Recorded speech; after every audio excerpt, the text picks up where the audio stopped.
Amerika Serikat menunda serangan besar-besaran ke Iran, bahkan diklaim serangan yang belum pernah terjadi sejak Perang Dunia Kedua. Presiden Amerika Serikat Donald Trump mengklaim bahwa ada permintaan dari Iran dan negara lain di Timur Tengah untuk menunda segala serangan karena kerangka kesepakatan telah disetujui.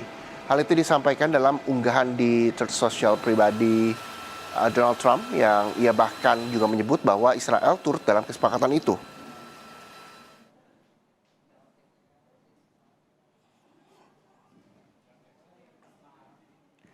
Trump menulis bahwa Amerika Serikat telah siap bertindak melawan Iran dengan kekuatan militer yang belum pernah terlihat sejak Perang Dunia II.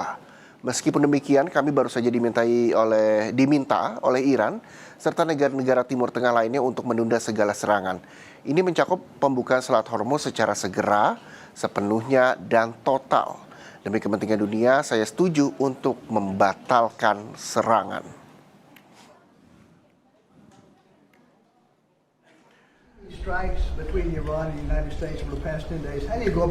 Donald Trump bilang hanya ingin menang saat jurnalis bertanya strategi Amerika Serikat untuk menghidupkan kembali gencatan senjata. Trump kembali mengklaim Amerika Serikat sudah bersikap baik dan Iran sedang dihancurkan. Trump juga mengklaim bahwa Iran tak lagi punya angkatan laut dan juga udara, serta yakin kini kemampuan Iran sangat kecil.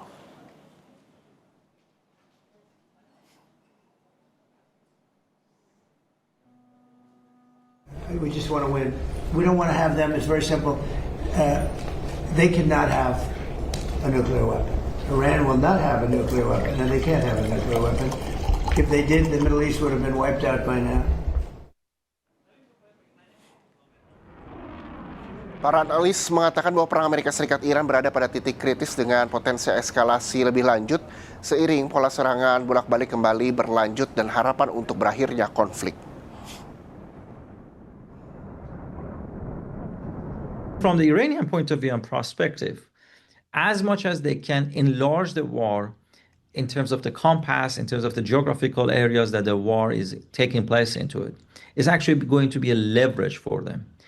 To them, an isolated war, which is only taking place between Iran, United States, and Israel, is actually an advantage for the United States.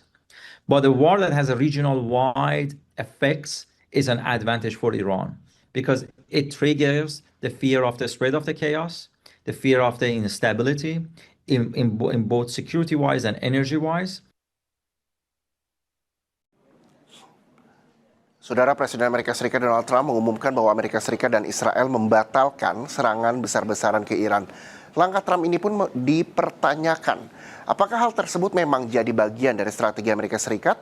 Dan berikut dialog Kompas TV dengan dosen hubungan internasional BINUS University, Tia Mariatul Kiptia, dan pengamat Timur Tengah Faisal Assegaf. Ini Pangeran Arab Saudi, Muhammad bin Salman, ini nelpon sebelum Trump membatalkan serangan ini.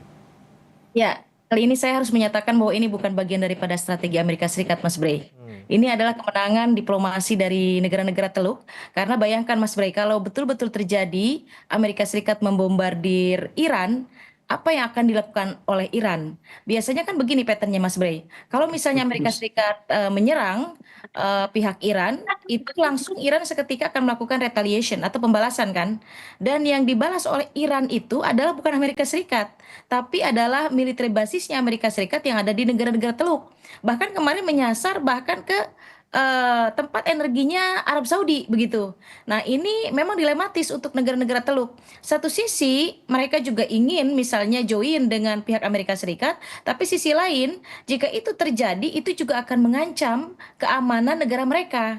Jadi itu yang mereka pikirkan. Sementara faktor keuntungan atau benefit yang paling vital itu adalah bagaimana menjaga keamanan negara-negara masing-masing begitu. Jadi kalau misalnya dibiarkan Amerika Serikat dan Israel membombardir Iran dan Iran melakukan retaliation, maka yang rugi adalah negara-negara Teluk. Bagaimana mereka bisa jualan kalau misalnya Iran betul-betul merealisasikan meminta Houthi yang di Yaman untuk menutup Mandab misalnya. Itu saja satu. Maka mau ke arah mana lagi mereka akan menjual minyak Arab Saudi. Belum lagi nanti digempur pusat-pusat energi Arab Saudi, Kuwait, Uni Emirat, Qatar. Habis sudah. Jadi memang sementara Amerika Serikat juga cukup menerima investasi yang tidak sedikit dari negara-negara Teluk ini. Kalau misalnya negara-negara Teluk meminta menegosiasi terhadap Amerika Serikat dan Amerika Serikat itu membiarkan atau ignore, atau tidak memedulikan keinginan negara-negara Teluk, habis sudah. Selama ini juga berapa triliun yang diinvestasikan Arab Saudi, Qatar, Uni Emirat di Amerika Serikat. Bisnis mereka itu banyak sekali Mas Bray di Amerika Serikat. Yang kita tahu Citibank saja itu punya Amerika kan bukan. Itu punya bisnisnya Arab Saudi. Itu baru satu hal dari finance, belum dengan hal-hal lain. Kalau misalnya itu tidak digubris permintaan dari negara-negara Teluk ini, habis sudah. Amerika kan tidak bisa besar dengan dirinya sendiri. Dia juga banyak diinvestasikan oleh negara-negara Teluk. Jadi negara Teluk hanya minta tolong jangan digempur Iran. Bukan persoalan negara Teluk misalnya takut dengan Iran, tapi efeknya kan, efeknya Iran akan melakukan retaliation. Patternnya begitu. Iran tuh digempur, dia akan balas, digempur akan balas. Dan yang ya, cara Iran membalasnya itu adalah negara Teluk yang dirugikan. Maka kali ini mau tidak mau ini bukan strategi.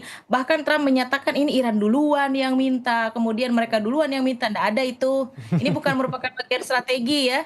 Jadi ini betul-betul memang Trump betul-betul harus mengikuti. Kalau tidak, dia akan kehilangan berapa triliun investasi dari negara-negara Teluk yang selama ini cukup mensupport ekonomi Amerika Serikat begitu. Jadi mau nggak mau, dia harus kali ini harus kalah dan harus menekan Israel. Dia harus ikut apa maunya negara Teluk begitu.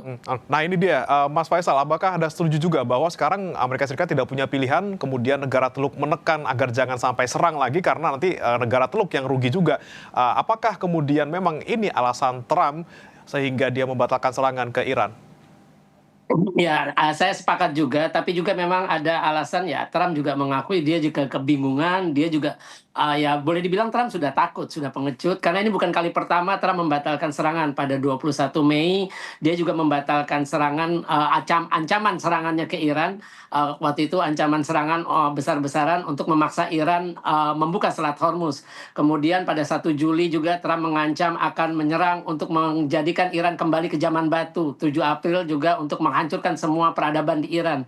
Kemudian 4 Mei dia mengancam untuk dengan proyek kebebasan menurunkan kapal-kapal perang Amerika untuk mengawal kapal-kapal agar bisa melintasi Selat Hormuz. Itu juga ancaman dibatalkan. Dan terakhir 11 Juni sebelum 31 Juli ini, 11 Juni Trump juga mengancam melakukan serangan total termasuk juga merebut Pulau Kak, salah satu tempat 90% fasilitas minyak Iran dikelola dan untuk diekspor dari Pulau Kak. Ya saya sepakat juga karena memang nanti yang rugi itu adalah ya negara-negara Arab Teluk, khususnya Arab Saudi. Ini Arab Saudi kan sedang menghadapi 2 front, yakni melawan Al-Husayun di Yaman, karena sejak 25 Juli Al-Husayun sudah menerapkan blokade maritim terhadap pelabuhan-pelabuhan Saudi karena serangan terhadap bandar udara Sana'a. Kemudian juga Arab Saudi membuka front dengan menyerang markas-markas milisi Syiah pro-Iran di Irak. Jadi saya kira kalau misalkan Trump terus menyerang Iran dan Iran membalas dengan menyerang pangkalan-pangkalan militer termasuk di Arab Saudi, maka konsentrasi Arab Saudi untuk melawan Al-Husayun di Yaman maupun milisi Syiah di Irak akan terpecah atau tidak bisa terpusat untuk melawan kedua milisi itu tersebut. Terus kemudian juga sudah ada perkembangan baru dari Financial Times bahwa Amerika sudah memulangkan atau mengeluarkan pasukannya, personel militer dan sipil di Kuwait dan Bahrain, itu dipindahkan ke Jordania, terus juga dipindahkan ke Israel dan berbagai negara lainnya. Saya kira Trump juga sudah kebingungan, Trump juga sudah frustasi karena ancaman ataupun serangan selalu dibalas dengan Iran. Iran tidak takut dan ini membuat akhirnya Trump harus berpikir karena sudah banyak sumber daya militer, sumber daya ekonomi, belum lagi juga tekanan di dalam negeri yang membuat Trump saya kira sudah saatnya untuk menyerah dan keluar dari perang Iran ini. Oke. Nah, Mbak Tia, dengan tadi yang disebutkan oleh Mas Faisal dan juga Mbak Tia sebelumnya, apakah kemungkinan masih akan ada serangan besar-besaran lagi setelah ini? Mungkin kalau sekarang ditunda ataupun dibatalkan, tapi apakah ke depannya masih akan ada serangan yang bisa dilancarkan oleh Amerika Serikat? Dan kali ini Israel nurut, apakah nanti suatu saat Israel bakal berontak lagi, bakal bikin kacau lagi?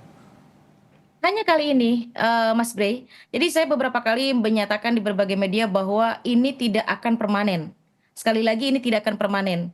Jadi memang ini hanya dalam jangka pendek saja, mereka kehabisan strategi, jadi akhirnya ditunda, bicara lagi perundingan, yang belum tentu perundingan itu akan juga dipatuhi, pasti akan lagi nanti ada pelanggaran yang dilakukan, terus patternnya seperti itu. Jadi memang tujuannya adalah saya menyatakan bahwa ini bukan persoalan nuklir, ini bukan hanya persoalan Hormuz begitu ya, tapi ini adalah persoalan ingin mengganti rezim, diganti dengan rezimnya ala Amerika Serikat seperti yang terjadi di Libya, seperti yang terjadi di Irak begitu ya.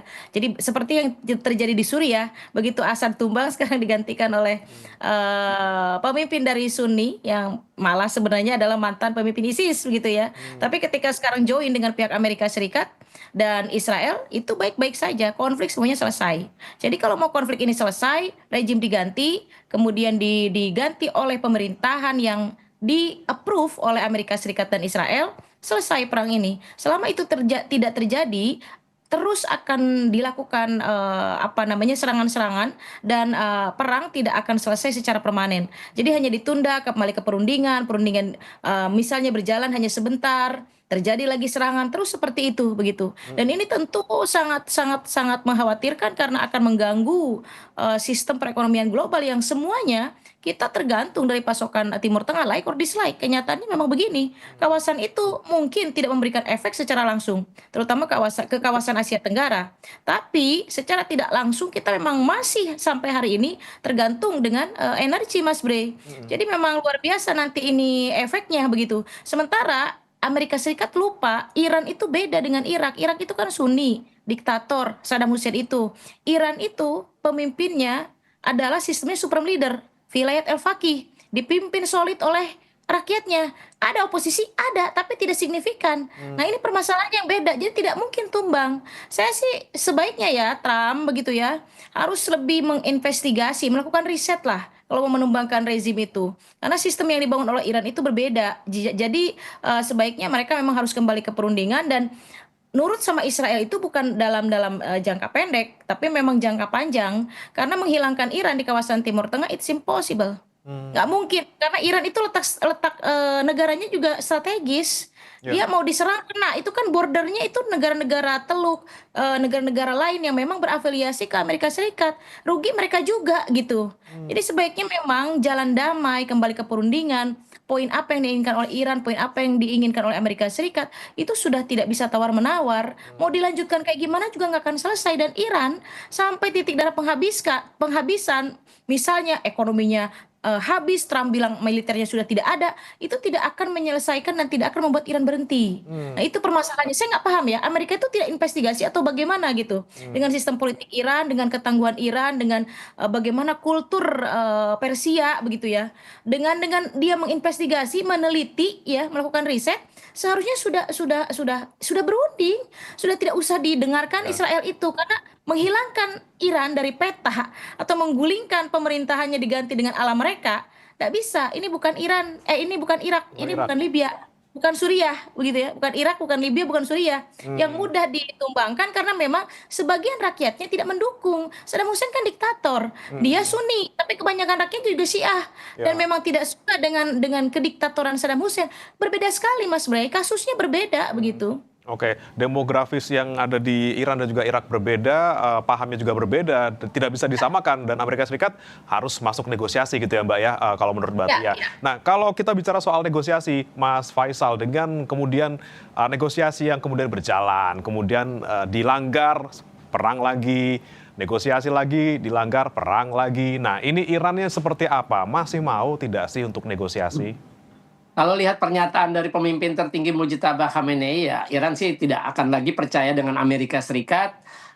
Terus juga sejauh ini juga belum ada dari pihak pemerintah ataupun tim negosiasi, baik Ketua Parlemen Muhammad Bakir Kalibaf ataupun Menteri Luar Negeri Abbas Araghchi, untuk menerima tawaran negosiasi dari Amerika Serikat. Saya kira sekarang Iran sedang mempermainkan Trump, sedang mempermainkan Amerika Serikat, dan juga sedang mempermalukan Amerika Serikat. Trump berkali-kali mengancam, tapi akhirnya bilang sedang membuka pintu negosiasi atau negosiasi sedang berlangsung. Ini artinya bahwa Trump memang sudah kepayahan, Trump juga sudah frustasi karena tidak mampu lagi menekan Iran. Iran tidak mampu ditekan dengan serangan, apalagi dengan ancaman. Nah ini akhirnya yang membuat sekarang Iran ada di atas angin dan nantinya bisa memaksa ya Trump akhirnya mundur dari perang ini sendiri. Saya sepakat apa yang dikatakan dengan Bu Tia, memang hasil survei terbaru di Iran, itu survei bulan lalu, 75% rakyat Iran, ini survei yang dilakukan oleh stasiun televisi pemerintah Iran, 75% rakyat Iran percaya bahwa Trump dan Netanyahu harus dibunuh.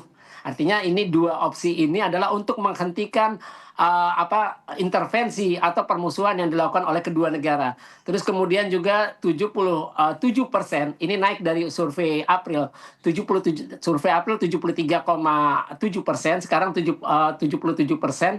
Rakyat Iran setuju kalau Selat Hormuz tetap dalam kendali Iran. Artinya nantinya harus atas izin Iran kapal-kapal yang melintas ataupun membayar bea lintas. Kemudian 78% rakyat Iran tetap mendukung rezim mullah yang berkuasa sejak 1979 untuk melanjutkan perang jika memang Amerika dengan Israel masih mau melanjutkan perang dengan Iran. Jadi memang Iran sekarang berada, dari awal memang Iran sudah kuat, karena juga kita tahu kultur Syiah itu adalah mati syahid. Mereka selalu mengidolakan atau sangat ingin seperti Imam Hussein sebagai imamnya Syiah yang mati syahid di Karbala. Jadi buat orang Syiah setiap tempat adalah Karbala, setiap waktu atau setiap hari adalah Asyura. Jadi ya buat rakyat Iran tidak takut mati untuk menghadapi agresi Amerika maupun Israel. Even kekuatan militernya juga masih oke kah menurut Mas Faisal? Kalau kata Trump kan semuanya sudah nggak ada tuh, sudah lemah semua, udara, darat maupun laut. Seperti apa kalau dari pantauan Mas Faisal? Ya jelas masih oke, karena sehari sebelum Trump melancarkan ancaman, itu kan sehari sebelumnya tembakan rudal Iran itu berhasil menghancurkan 3 pesawat tempur F-35 dan juga merusak 3 pesawat tempur F-35 lainnya di pangkalan Muwafaq As-Salti. Ini sudah ada konfirmasinya dari citra satelit. Tadi saya terakhir lihat citra satelit beresolusi rendah mengkonfirmasi bahwa benar klaim dari Garda Revolusi Islam Iran berhasil menghancurkan 3 F-35 dan merusak F-35. Dan kita tahu kalau misalkan klaim Trump yang terbukti bohong bahwa Angkatan Laut Iran sudah hancur, sampai sekarang pun Amerika tidak berani membuka paksa Selat Hormuz. Oke, baik. Saya kembali ke Mbak Tia. Kita bicara lagi soal diskusi ataupun negosiasi antara Amerika Serikat dan juga Iran.